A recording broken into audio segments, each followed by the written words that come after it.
नमस्कार, आपकी आवाज़ में आप सभी का कार्यक्रम है। मैं हूं गौरव पांडे। खास मुद्दे के साथ एक बार फिर जनता के बीच आपकी आवाज़ में आज का विशेष मुद्दा मिल्कीपुर के साथ साथ दिल्ली की जीत। कहीं ना कहीं दिल्ली में एक बार फिर से बाजी मारने का काम किया। एक लंबे समय के बाद, लंबे समय का इंतज़ार और इंतज़ार के बाद अब भारतीय जनता पार्टी पूरी तरीके से दिल्ली में राज करेगी। वहीं मिल्कीपुर की बात करें तो मिल्कीपुर एक हॉट सीट रही, ऐसी हॉट सीट जिसमें पूरे देश भर की निगाहें थीं और आखिरकार अंतोगत्वा भारतीय जनता पार्टी की वहां भी जीत दर्ज हुई। लेकिन आम जनता इसको किस रूप में देखती है, इन तमाम मुद्दों को लेकर बातचीत करने के लिए हमारे साथ लोग हैं। मैं कैमरा पर्सन से अपील करूंगा कि वो पहले दिखाएं कि खासकर ये वो स्थान है जहां पर चर्चाएँ होती हैं और चाय पर खासकर विशेष चर्चा होती है। बात करते हैं। सर, कैसे देख रहे हैं राय साहब? आप तो राजनीति को बहुत कायदे से समझ रहे हैं। मिल्कीपुर और दिल्ली दोनों चली गई भारतीय जनता पार्टी के हाथ। अब तो दिल्ली के बादशाह हो गए। सीएम के नाम तय होगा जब देश के प्रधानमंत्री वापस आएंगे विदेश दौरे से। और मिल्कीपुर भी जो एक हॉट सीट मानी जा रही थी, समाजवादी पार्टी ने कहीं ना कहीं पूरी जान लगा दी। और दूसरी बात ये माना जा रहा है कि कांग्रेस ने आम आदमी पार्टी का सपोर्ट नहीं किया, इसलिए दिल्ली भाजपा के खाते में चली गई। बिल्कुल, आपने दो सवाल अहम किया है। एक तो उत्तर प्रदेश में मिल्कीपुर और दूसरा दिल्ली में कांग्रेस पर आपने चाल लगाया कि नहीं साहब, कांग्रेस अगर आम आदमी पार्टी के पीछे खड़ी होती तो आज राजनीति का परिदृश्य दिल्ली का कुछ और होता। मैं दिल्ली पर ही पहले आ जाता हूं, इसलिए कि दिल्ली में हमने काफ़ी प्रयास किया कि कांग्रेस के साथ आम आदमी पार्टी का गठबंधन हो जाए। उनको तमाम तरह से समझाया गया, लेकिन अहंकार जो है व्यक्ति की जमीर को झकझोर देता है, वो सद्भाव को झकझोर देता है, वो उसके विवेक का हरण कर लेता है। तो जहां विवेक का हरण हो गया तो एक ही बाण प्राण हरि लिन्हा। अच्छी बात है। वही आम आदमी पार्टी की स्थिति हुई कि आज आम आदमी पार्टी को बार बार कांग्रेस ये बता रही थी कि जो तुम हवा में उड़ रहे हो, हवा में जंग नहीं होती, जंग मैदान में होती है। अब मैदान के जंग में जो तूने पहला करिश्माई प्लेटफार्म को तैयार किया था, वो प्लेटफार्म को भारतीय जनता पार्टी के एलिमेंट ने बमबार्ड करके 6 महीना पहले ध्वस्त कर दिया था। वो कहीं दिखाई नहीं दे रहा था। आज स्थिति ये हुई कि लोग मुगालते में थे, पॉलिटिकल शतरंज पर किसी की पैनी नजर नहीं थी। लेकिन जो राजनीति का अगर ABCD का ज्ञान रखता था, वो मान बैठा था कि कभी भी आम आदमी पार्टी दिल्ली में नहीं आ सकती। जो थोड़ा सा भी पॉलिटिकल शतरंज पर गोटी उठा करके रखने का काबिलियत रखता था, वो ये मान लिया था। कारण पहले की सिस्टम को भारतीय जनता पार्टी ने हाईजैक कर दिया। दूसरा, पूरी सिस्टम को उसने दिल्ली प्रशासन के हवाले कर दिया। तीसरा ये कि अपना व्यक्तिगत जो उसका पुलिस का एलिमेंट है, वो पुलिस के एलिमेंट को मतदाताओं के अर्जन वोट डालने के स्थिति में ला करके खड़ा कर दिया। और हुआ यही कि प्रशासन के खौफ से जो जितने भाजपा के विरुद्ध में जितने नेता काम करने वाले थे, या तो उनको पुलिस ने 24 घंटा पहले उठा लिया या तो उनको घर में कैद कर दिया।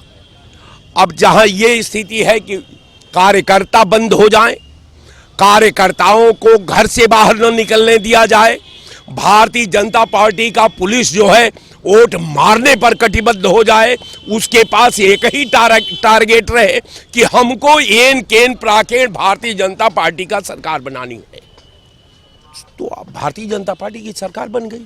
वही हालात मिल्कीपुर में थी।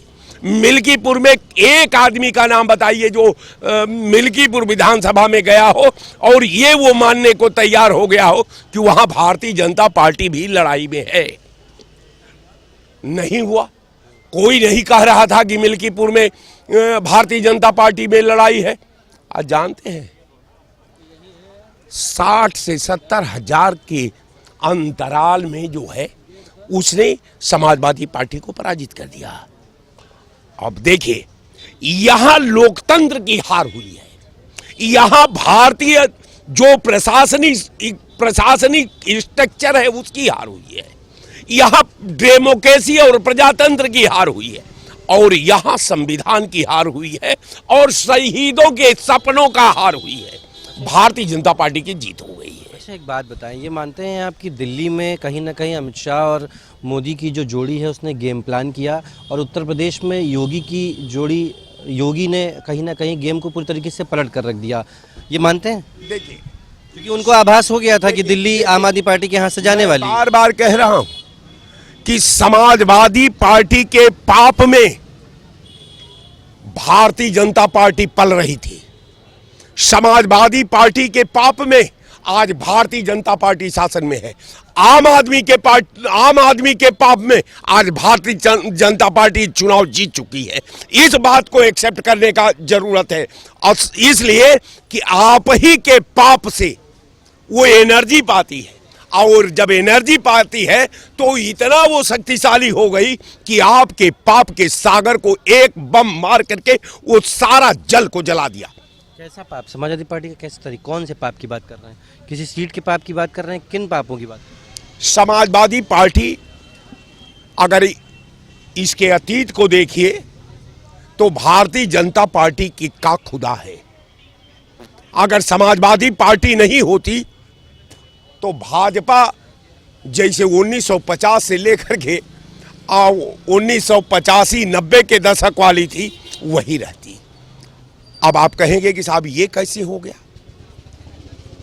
किसी को रोकिए मत, जितना रोकेंगे राजनीति में रोकना, किसी पॉलिटिकल दल के सामने अवरुद्ध खड़ा करना, उसके सारे प्लानिंग को फेल करना, आज जितने आप उसे रोकेंगे उतना ही वो शक्तिशाली होता जाएगा। ये विपक्ष का काम है ना, ये तो विपक्ष का काम है। कांग्रेस भी तो सपोर्ट करती है सपा को। बिल्कुल, देखिए कांग्रेस, यहाँ मैं कांग्रेस और भाजपा की बात करने के लिए नहीं आया हूं।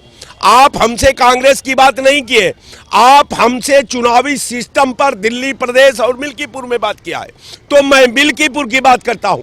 अब रह गया सवाल की उत्पत्ति का। अगर मुलायम सिंह यादव ने राम जन्मभूमि पर गोली नहीं चलवाया होता, उस घटना से पहले मुकम्मल व्यवस्था कर दिया होता, सारे लोगों को उनके घर में कैद कर दिया होता, तो न गोली चलती न भारतीय जनता पार्टी पैदा होती देश के अंदर। ये उस मुद्दे की बात, उस पाप की बात कर रहे हैं। तो वही हालात आम आदमी पार्टी की है, और आम आदमी पार्टी और सपा ये दोनों एक सिक्के के दो पहलू हैं, दोनों एक दूसरे के सिवा जिंदा नहीं रह सकते। ये दोनों का समानांतर जिंदा रहना, इसलिए कि ये दोनों संविधान को हरण करने का प्रयास करते हैं।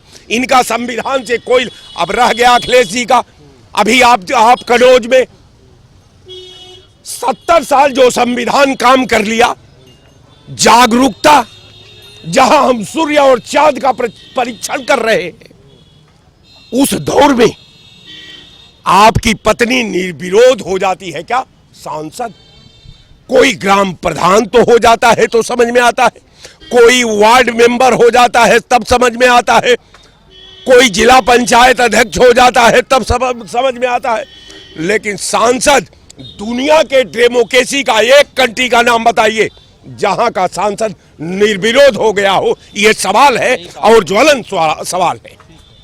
और भी लोग हैं, देखिए बातचीत करते हैं। क्या किस तरीके से देख रहे हैं? देखिए गेम प्लानर की भूमिका निभाई है क्या दिल्ली में कहीं ना कहीं जोड़ी की बात कर रहा हूं तो देश के प्रधानमंत्री के साथ साथ अमित शाह की, पूरा गेम चेंज करके रख दिया। सबको ये लग रहा था कि आम आदमी पार्टी तो इतने लंबे समय से काम कर रही है, वहाँ की जनता कहती थी बिजली फ्री कर दी, पानी फ्री कर दिया, स्वास्थ्य सेवाएँ, महिला क्लिनिक और तमाम चीज़ें बताई, बहुत सारी चीज़ें खूबियाँ गिनाई गई, बावजूद गेम पूरी तरीके से चेंज हो गया। उत्तर प्रदेश में भी बाबा ने सबसे लास्ट, जो उत्तर प्रदेश के मुख्यमंत्री योगी आदित्यनाथ हैं, उन्होंने सबसे लास्ट मोमेंट पे जो ये चुनाव की प्रक्रिया करी, चुनाव आयोग के द्वारा कराई गई, लेकिन यहाँ पर भी पूरी तरीके से चेंज हो गया प्लान। समाजवादी पार्टी एक मजबूत पार्टी है और लग रहा था कि मिल्कीपुर तो ले जाएगी इस बार, क्योंकि वहाँ पर सांसद भी उनका था। हमारा भाई अपना यही मानना है, ये न चुनाव जनता लड़ रही थी न पार्टियां लड़ रही थी। ये चुनाव केवल मशीन लड़ रही थी, सिस्टम लड़ रहा था, है ना। तो जहाँ सिस्टम और मशीन लड़ती चुनाव, न हमारे वोट की ज़रूरत है, न इनके वोट की ज़रूरत, न किसी पार्टी के वोट की ज़रूरत है। बस हमारा इतना ही कहना है। बाकी जब तक ये सिस्टम इनके पास रहेगा, आप कहीं कुछ कर ही नहीं पाओगे, कुछ नहीं कर सकते हो। खाली आप हमेशा जीतते रहोगे, एन टाइम पर आप हार जाओगे। एन टाइम अरे वो कुछ भी कर सकते भाई, हमको बता दिया। जब सिस्टम है आपका, सब कुछ है, तो उसमें पब्लिक और जनता का कौन सा सिस्टम है ना।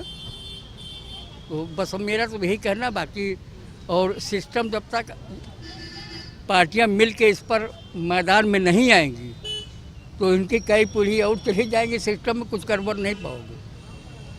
ठीक है, और भी लोग हैं, बात करते हैं किस तरीके से जो है इस बार का चुनाव रहा, खासकर मिल्कीपुर सीट और दिल्ली का। कैसे देख रहे हैं आप लोग? तो राजनीति को समझ रहे हैं बहुत लंबे समय से, हम लोग भी कई बार बातचीत करते रहे। मिल्कीपुर सीट बड़ी टफ सीट थी, भाजपा के लिए तो बड़ी टफ थी, लेकिन पूरी जान झोंक दी और निकाल भी ले गए। दिल्ली में भी यही स्थिति थी, पूरी तरीके से गेम चेंज हो गया, गेम प्लानर बन के भूमिका में आए और पूरा गेम चेंज हो गया। दिल्ली ले गई, लंबे समय के बाद, बहुत लंबे समय के बाद एक बार फिर से बीजेपी का शासन हो गया। देखिए, अब हम आपको बताते हैं मिल्कीपुर का। मिल्कीपुर में लोकतंत्र और संविधान की हत्या की गई है, चुनाव नहीं लड़ा गया है। वहाँ पे पुलिस प्रशासन सरकार का जो है वो चुनाव लड़ा है। किसका वोट डलवाना है, किसको वोट देने देना है, किसको वोट नहीं देने देना है, कौन हमारे पक्ष में देगा, कौन नहीं देगा, तो ये सब सिस्टम जो है चुनाव, वहाँ जो है पुलिस प्रशासन का सिस्टम चुनाव लड़ा है। हमने देखा था कि बीएलओ का और जो वहाँ पे वोट डलवाते हैं उनका रिकॉर्डिंग वायरल हुआ था कि इतना परसेंटेज का हम आपको टारगेट दे रहे हैं। ये बहुत बड़ी बात हो गई लोकतंत्र के लिए। नहीं तो अगर अन्य सरकारें थी, अगर इस टाइप की कोई रिकॉर्डिंग पाई जाती थी तो उसको जेल में डलवा दिया जाता था। लेकिन जब सरकार इस टाइप से बात कर रही है कि हर बूथ पे जो वोट डलवा रहे हैं बैठ करके अधिकारी, कि आपको हम जो टारगेट दिए हैं उसको पूरा कर रहे हो कि नहीं कर रहे हो, नहीं साहब पूरा कर दिए हैं, तो वो चुनाव का कोई मतलब ही नहीं है। हाँ, वो मिल्कीपुर चुनाव का कोई मतलब नहीं है। हाँ, रह गया मामला दिल्ली का चुनाव का। दिल्ली में अगर आम आदमी पार्टी भाजपा की बी टीम थी, दुनिया जानता है, अन्ना हजारे के साथ केजरीवाल ने जो है लोग बिल ला रहे थे, उसके बाद डीजल पेट्रोल का रेट कम कर रहे थे, तो उस आंदोलन से जो है उभरी हुई पार्टी थी आम आदमी पार्टी। ठीक है, अब ये इन लोगों का इशारा था कि जहां जहां हम चुनाव लड़े वहां वहां आकर के तुम वोट काट लो कांग्रेस का। अगर आज जो है आम आदमी पार्टी गुजरात में, राजस्थान में या बिहार में जा करके जो है कांग्रेस के खिलाफ अगर चुनाव न लड़ती, तो आज का जो है दिल्ली की सरकार कांग्रेस के हाथ में होती। तो एक कहावत कहा गया है, जस करनी वस भोग्यो ताता, नरक जात काहे पछताता। तो केजरीवाल ने जो कर्म किया था वो जो है उनके सामने आ गया कि जब हम दूसरे के लिए गड्ढा खोदेंगे तो वो गड्ढे में जो है वो स्वयं गिर गए, और गिरना बहुत जरूरी था इनको। आप परसेंटेज देख लीजिए, जितना वोट कांग्रेस के पाले में गया है, अगर उसका आधा वोट जो है इधर आ गया होता तो आम आदमी पार्टी के मुख्यमंत्री होते केजरीवाल। लेकिन इनको अब चक्कर क्या है ना कि भाजपा के वो भी टीम है, तो इसलिए वो हमेशा कांग्रेस का विरोध कर रहे थे। और समय चुनाव, लोकसभा का चुनाव था, सब एक साथ हो गए थे, सारे गढ़ एक साथ थे, भाजपा के ही खिलाफ थे, लेकिन अब कांग्रेस अगर सपोर्ट करती तो आम आदमी पार्टी सरकार बना लेती वहाँ पे। भाई एक चीज हमको बताइए, आप मर्द की बात करोगे ना, कोई अगर उसमें दोगले इंसान भी होते हैं, वो हमेशा भाजपा के लिए काम करते थे केजरीवाल। और भी लोग हैं, देखिए सभी बातचीत करने के लिए साथ में ही हैं, आम जनता है। साफ तौर पे कैसे देख रहे हैं, अभी मैं जो चर्चा चल रही थी वो ये थी कि मिल्कीपुर बड़ी हॉट सीट थी, जान फूंकी अखिलेश यादव ने भी और उत्तर प्रदेश के मुख्यमंत्री ने भी। वहीं दिल्ली की बात अगर करें तो दिल्ली पूरी तरीके से काबिज कर ली भाजपा ने। आम आदमी पार्टी का सपोर्ट अगर कांग्रेस का होता तो शायद दिल्ली का जो रुख अभी हम देख रहे हैं वो कुछ और होता, उसकी तस्वीरें कुछ और होती। कैसे देख रहे हैं आप लोग, क्या लगता है कि पूरा रुख, जैसा कि उन्होंने कहा भी न्याय विभाग पे कब्जा, तानाशाही और दुनिया भर की तमाम शब्दावली, कैसे देखते हैं? देखिए, दो चीज़ें हैं। पहले ये जानने की ज़रूरत है कि जो विपक्ष है, जितनी पार्टियां बनी, अखिल भारतीय कांग्रेस से ही टूट करके बनी हैं, चाहे क्षेत्रीय पार्टियां हों चाहे राष्ट्रीय पार्टियां हों। तो भाजपा और आरएसएस ने मिलकर के क्षेत्रीय पार्टियां बनाई, जातिवाद, क्षेत्रवाद, संप्रदायवाद के नाम पर पार्टियां बनाई। उत्तर प्रदेश में अखिलेश यादव की या विपक्ष के जितने भी नेता हैं, किसी के पास संगठन नहीं है। जिस किसी के पास मान ले 1 विधायक हैं, 2 विधायक हैं, 4 एमपी हैं, 36 एमपी हैं, 42 एमपी हैं, वो उनके एमपी अपने क्षेत्रों में अगर काम कर रहे होते तो पड़ोस के भी सांसदीय क्षेत्र में उनका नाम होता कि वहाँ अच्छा काम हुआ, तो वहाँ की जनता फिर उस पार्टी को लाइक करती। अखिलेश यादव ने इलेक्शन होने के बाद 24 का इलेक्शन हुए, करीब 8 महीना हो रहे हैं। आप ये बताइए किस क्षेत्र में किस जनता से मिलने कोई भी एमपी विधायक या अखिलेश यादव कोई प्रचार करने गए क्या? नहीं करने गए। तो जो सत्ता उत्तर प्रदेश की अभी 2.5 साल के लिए, 2.25 साल के लिए है, उसको जिताने पर विकास होगा, या जो इलेक्शन के 8 महीने बाद तक जनता से मिलने नहीं गया वो विकास कर पाएगा। तो हमेशा जो बाई पोल होता है इलेक्शन, वो निश्चित तौर पर जनता जो वर्तमान में सरकार होती है उसी को चुनती है विकास के लिए। पहली बात ये, आप दिल्ली की बात करते हैं, दिल्ली की कुछ बातें मैं कर लूँ। दिल्ली में 3-4 मुद्दे बहुत महत्वपूर्ण हैं। सबसे पहले तो अखिलेश यादव का प्रचार करना आम आदमी पार्टी के लिए सबसे ज़्यादा खतरनाक पैदा हुआ, क्योंकि उनका ऑलरेडी है कि मुस्लिम पक्ष के पक्षधर हैं और आरएसएस के ही पक्षधर वो थे अरविंद केजरीवाल। तो जब ये वहाँ पर मंच पर गए तो वहाँ पर तो मुसलमान छिटक ही गया, क्योंकि यहाँ बाबा से उनकी अपनी साठगांठ उत्तर प्रदेश में चल रही है। भारतीय जनता पार्टी से सरकार बनाया, 397 विधायक और एमपी मिलकर के उत्तर प्रदेश में भाजपा के अपना एक मुख्यमंत्री नहीं चुन पाए। एक निर्दलीय व्यक्ति को लाके योगी आदित्यनाथ को मुख्यमंत्री बनाया गया। इसके पीछे सपा का हाथ था और है, आज भी उनका सहयोग है, वरना केशव प्रसाद मौर्य जैसे लोग और अमित शाह जैसे लोग उनको किनारे कर चुके होते। तो यह छवि उनकी थी, जिसकी वजह से जब ये प्रचार में गए तो जो आरएसएस के वोटर खड़े थे अरविंद केजरीवाल के साथ, वो भी उठ करके भाग लिए और वो चले गए भाजपा में। भाजपा का दूसरा प्लस पॉइंट ये रहा कि अरविंद केजरीवाल जब कोई काम करते थे यही कहते रहे कि साहब केंद्र की सरकार के पास लैंड है, प्रशासन है, एलजी है, सारी व्यवस्थाएं हैं, मैं कैसे कर लूं। तो जनता ने सोचा कि भाई 11 साल इनको दे दिया, 15 साल शीला दीक्षित को दे दिया, 26 साल हो गए। कांग्रेस 26 साल से भाजपा है नहीं और भाजपा की सत्ता है, तो इसी को देते हैं 5 साल और देखते हैं। अगर 5 साल में कुछ कर पाएंगे तो कर पाएंगे, नहीं तो आगे हम विदा कर देंगे, इनको भी कर देंगे। इसी उपलक्ष्य में परसों प्रधानमंत्री जी अपने कार्यालय में भाजपा के दिल्ली में बात कर रहे थे। उन्होंने कहा जमुना मैं उसी तरीके से साफ करूंगा जिस प्रकार से गंगा साफ किया हमने। उन्होंने कहा जमुना साफ करने के लिए बहुत लंबा समय चाहिए। जब जीतना था तब तो उन्होंने कहा था कि नहीं हम तो साफे कर देंगे जमुना को, गंगा को साफ कर दिया। अब कहते हैं राजीव गांधी ने गंगा की सफाई शुरू करी थी और अभी गंगा पूर्ण रूप से साफ नहीं हो पाई, यानी जमुना को साफ करने के लिए 5 दशक चाहिए। तो ये यहीं से अपनी बातों को गिराते जा रहे हैं। तीसरी बात मैं ये कहना चाह रहा हूं कि खुलेआम लोगों ने वोट खरीदे। भारतीय जनता पार्टी के प्रत्याशियों ने साड़ियां बांटी, कपड़े बांटे, जूते बांटे, चप्पल बांटे, नगद धन भी बांटा दिल्ली में, जैसा कि आपके मीडिया के लोगों ने दिखाया है।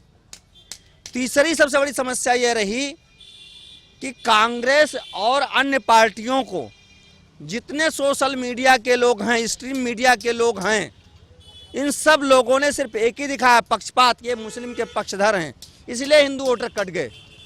मैंने देखा सारे सोशल मीडिया में ओखला में जा रहे हैं, भाई आप मुसलमान हैं, आप किसको वोट देंगे, क्यों वोट देंगे, मैं कांग्रेस को वोट दूंगा। हिंदुओं से तो कभी नहीं पूछा आप किसको वोट देंगे।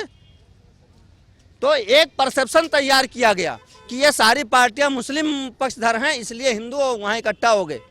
लेकिन ये बात सत्य है कि झुग्गी झोपड़ियों का वोट भारतीय जनता पार्टी को नहीं मिला, गरीबों का वोट नहीं मिला। अगर गरीबों का वोट भारतीय जनता पार्टी को मिला होता तो निश्चित तौर पर 22 सीट का केजरीवाल लेकर के नहीं आते। इस बात को द्योतक है कि बड़े लोगों ने किया और सनातन के नाम पर किया। रही बात अब सनातन की, आज उत्तर प्रदेश में वृंदावन में प्रेमानंद जी महाराज हैं, जिनके फॉलोअर्स भारत के क्या दुनिया के सारी जाति वर्ग के लोग हैं और कोई उनको विवादास्पद नहीं मानता है। जब उन्होंने वो शंकराचार्य जी का पक्ष लिया कि शंकराचार्य जो है भगवान गुरु हैं और जो कहते हैं भगवान शंकर के रूप में हैं, उन पर किसी को टिप्पणी नहीं करना चाहिए, तो उनकी यात्रा को रोक दिया गया।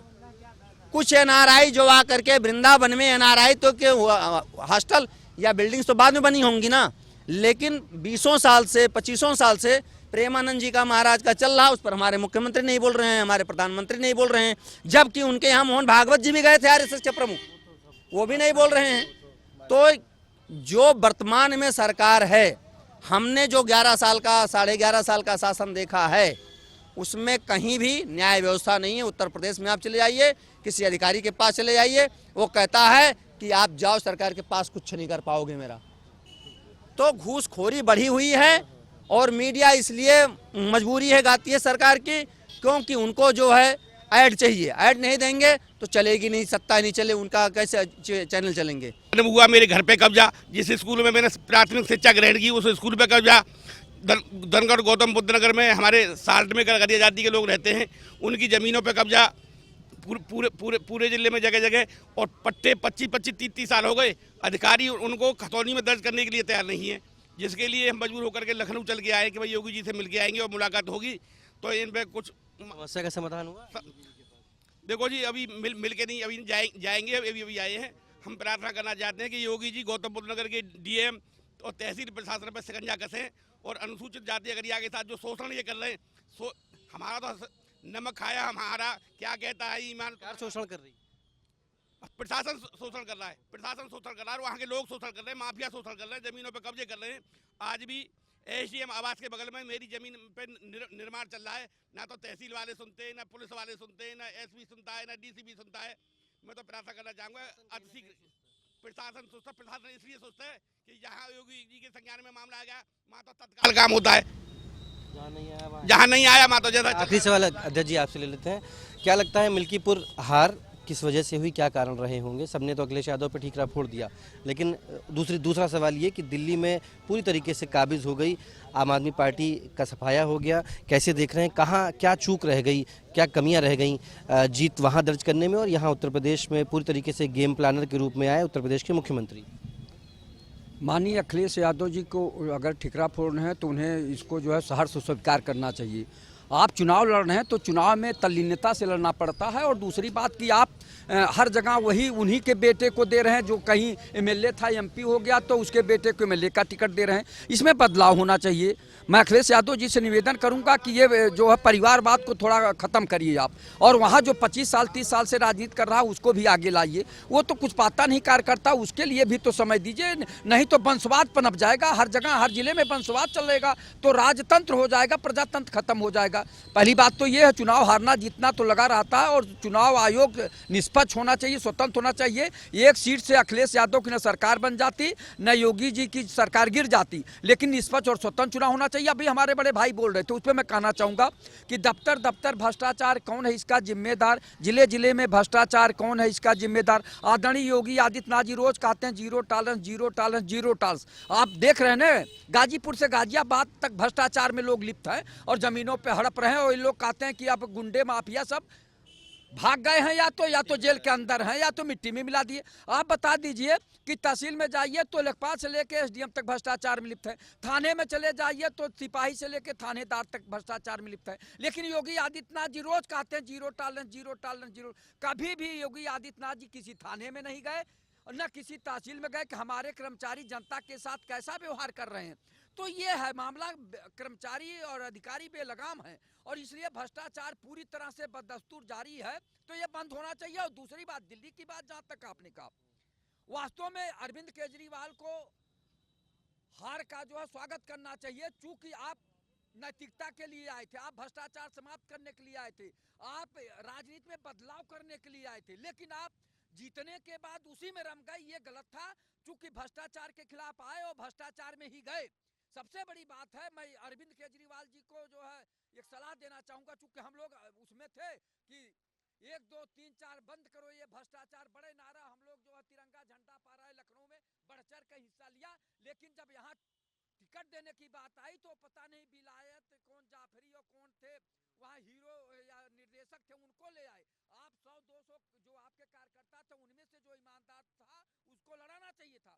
आप भी वही काम करने लगे जो अन्य दल करते थे, इसलिए आपकी राजनीति जो है अब खत्म हो गई है। वो आपके ऊपर से जनता का विश्वास खत्म हो गया, इसलिए बीजेपी आई। और दूसरा, आपने कांग्रेस से समझौता नहीं किया। अगर आप 10 सीटों पे भी समझौता किए होते तो जो 14 सीट आप हारे तो वो हारते नहीं, आप जीत जाते तो आपकी 35-36 एमएलए जीतते, आपकी सरकार बनती। लेकिन ये उनका गरूर और घमंड ले डूबा, अरविंद केजरीवाल जी का अहम गरूर और घमंड ले डूबा। अगर वो ईमानदारी से जनता के हित की बात सोचे होते और शीश महल और राजमहल की बात न की होते, शीश महल न बनवाए होते। चूंकि आपने कहा था कि मैं राजनीति में परिवर्तन के लिए आया हूं, मैं सबसे अलग रह के जो है दिखाऊंगा, लेकिन ये नहीं किए, इसलिए जनता में उनका विश्वास खत्म हो गया।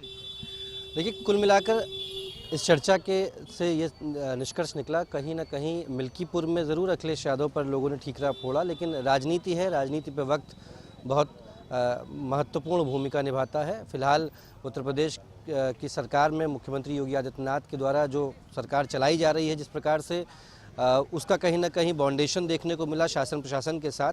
दूसरी बड़ी बात ये कि निष्पक्षता की बात सामने आई कि चुनाव आयोग का निष्पक्ष होना बेहद ज़रूरी है। हालांकि चुनाव आयोग ने अपने जो भी कार्य प्रोसेस किए वो सभी वीडियो कॉन्फ्रेंसिंग के थ्रू और पूरी तरीके से निष्पक्षता रखने की प्रयास किया।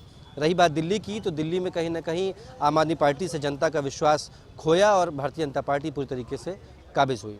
आपकी आवाज़ में फ़िलहाल के लिए इतना ही। देखते रहिए, फिर आपसे मुलाकात होगी किसी नए विषय के साथ। वीडियो जर्नलिस्ट किशन के साथ गौरव पांडे, JK24/7 न्यूज़, लखनऊ।